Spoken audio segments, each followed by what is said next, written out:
Chào mừng các bạn trở lại với Professor Robo. Gần đây, 999 in the Forest đang làm mưa, làm gió cộng đồng Roblox với lối chơi kinh dị sinh tồn, cùng lời giới thiệu đầy ám ảnh, dựa trên một câu chuyện có thật. Bạn có bao giờ tự hỏi, chuyện gì đã xảy ra trong 999 in Forest?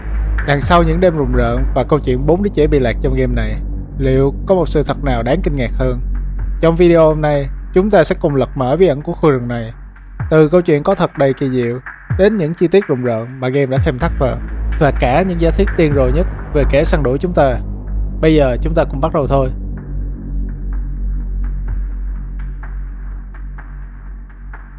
Để hiểu rõ hơn về 999 in the Forest, chúng ta cần quay ngược thời gian về một sự kiện có thật, một phép màu đã từng gây chấn động toàn thế giới.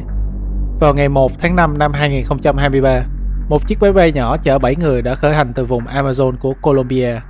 Chỉ sau 1 giờ bay, nó được xác định đã rơi sâu trong khu rừng rậm Amazon. Toàn bộ phi hành đoàn đã không thể qua khỏi. Riêng người mẹ thì chỉ sống sót thêm được 4 ngày trong đống đổ nát. Thế nhưng, điều kỳ diệu là 4 đứa trẻ với số tuổi lần lượt là 13, 9, 4 và 11 tháng tuổi lại sống sót một cách khó tin. Nhờ sự hiểu biết sâu sắc về sinh tồn trong rừng của người chị cả 13 tuổi, các em đã kiên cường vượt qua từng ngày. Bọn trẻ đã ăn một ngũ cốc còn sót lại và tìm kiếm trái cây dại. Khoảng ngày thứ 30, một chú chó nghiệp vụ mang tên Wilson của đội cứu hộ đã tìm thấy vị trí của các em.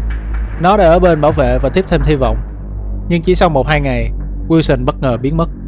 Và đến ngày thứ 40, khi các em được giải cứu, chú chó anh hùng này vẫn chưa được tìm thấy, mãi cho đến tận bây giờ.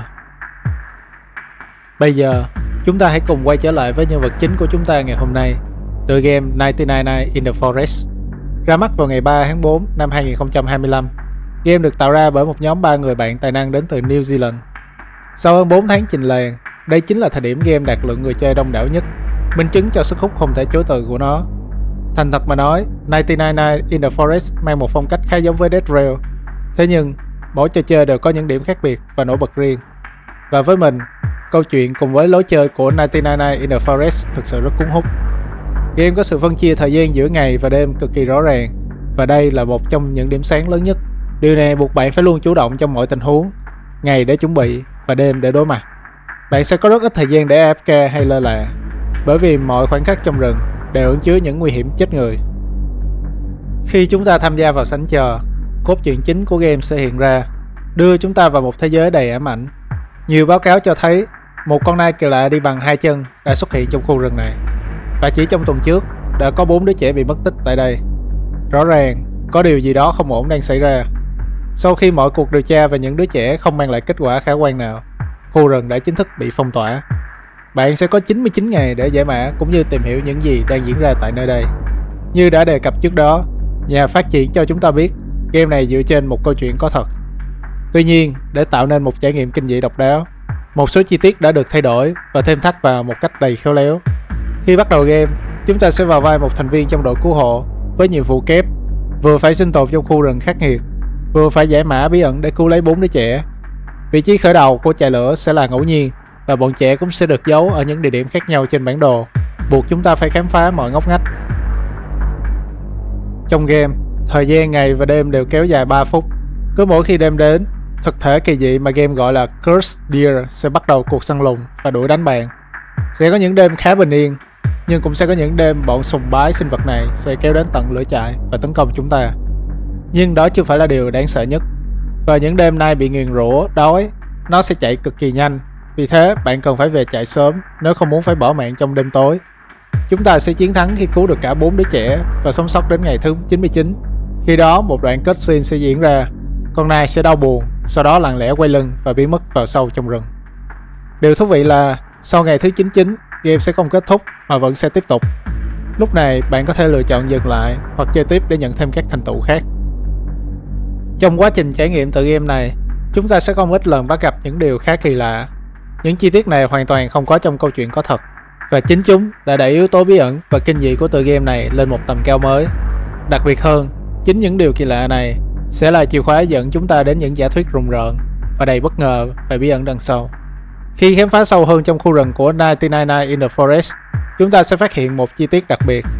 Có đến 3 chiếc máy bay gặp nạn nằm rải rác ở 3 vị trí ngẫu nhiên trên bản đồ.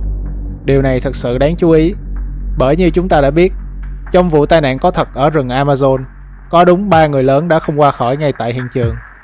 Không thể khẳng định chắc chắn, nhưng rất có thể đây là cách mà nhà phát triển game đã khéo léo thêm vào, như một sự tưởng niệm thầm lặng, hoặc khắc họa lại số phận bi thương của những người đã vĩnh viễn nằm lại trong bi kịch ngoài đời thật đó. Sự hiện diện của những xác máy bay này không chỉ tạo thêm tính chân thực cho bối cảnh game, mà còn gợi nhắc chúng ta về nguồn gốc đầy đau thương của câu chuyện, mang một ý nghĩa sâu sắc về sự mất mát trong khu rừng rộng lớn. Khi tiếp tục cuộc hành trình khám phá trong khu rừng, chúng ta sẽ bắt gặp một địa điểm kỳ lạ và vô cùng đáng sợ. Một ngôi sao 5 cánh ngược khổng lồ được vẽ bằng máu, nằm gọn trong một vòng tròn hoàn hảo. Xung quanh đó, ngay tại 5 đỉnh nhọn của ngôi sao, là 5 xác sói nằm bất động. Trong đó có một con sói đầu đàn, hay còn gọi là Alpha Wolf. Và điều khiển nơi đây thêm phần kỳ lạ, đó là sự xuất hiện của một nhóm từ 2 đến 3 người bí ẩn đang đứng canh gác. Họ không phải là đồng minh của chúng ta, mà có vẻ như là những kẻ đang thực hiện hoặc bảo vệ một nghi lễ nào đó.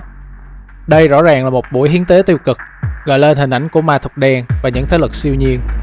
Hãy ghi nhớ thật kỹ địa điểm này nhé, bởi vì chút nữa chúng ta sẽ cùng nhau đi sâu vào một giả thuyết cực kỳ quan trọng và rùng rợn, liên quan trực tiếp đến bí ẩn đằng sau buổi hiến tế này. Trong quá trình khám phá khu rừng của 1999 in the Forest, khi đi qua những ngôi nhà bỏ hoang, những tòa tháp canh hay các khu vực cắm trại, bạn sẽ không ít lần bắt gặp những mẫu ghi chép còn sót lại. Đây chính là những lời nhắn của những nạn nhân xấu số đã từng ở đây.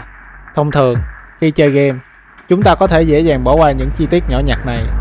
Nhưng đối với một video chuyên sâu phân tích cốt truyện, những mẫu ghi chép tưởng chừng đơn giản lại chính là chìa khóa vàng giúp chúng ta ghép nối các mảnh ghép và hiểu rõ hơn về bí ẩn đang diễn ra. Trước khi đi sâu vào từng mẫu ghi chép cụ thể của những nạn nhân xấu số, có một chi tiết nhỏ mà không ít người chơi đã bỏ lỡ. Đó là một tờ giấy được khéo léo giấu phía sau cái bảng gần lưỡi chại.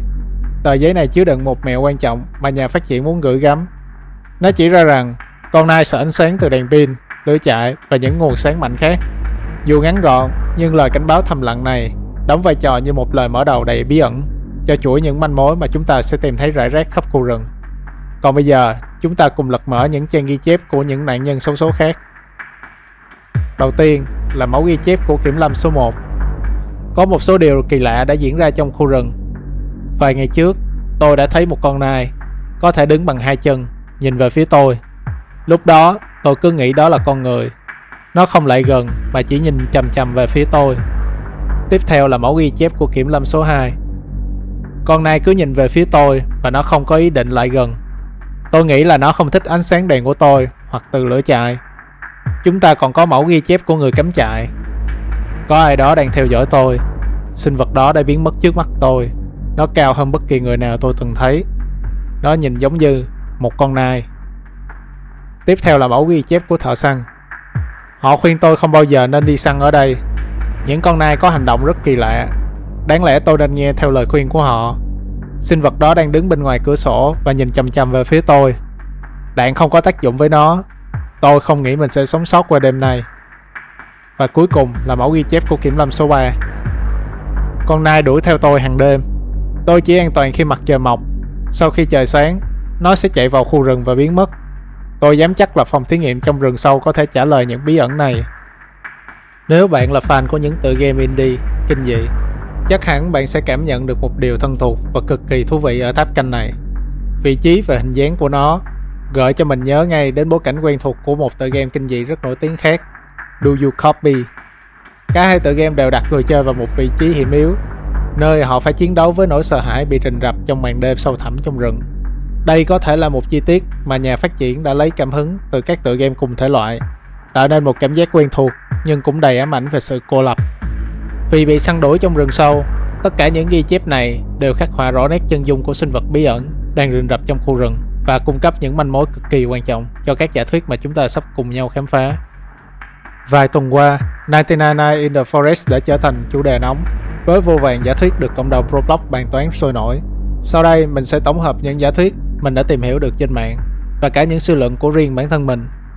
Đến với giả thuyết đầu tiên, mình sẽ dựa trên những manh mối rõ ràng nhất mà game cung cấp, cũng như từ chính những mẫu ghi chép mà chúng ta vừa đọc qua. Đó là giả thuyết cho rằng con nai bị nguyền rủa này có lẽ đã đến từ một phòng thí nghiệm khoa học nằm sâu bên trong khu rừng.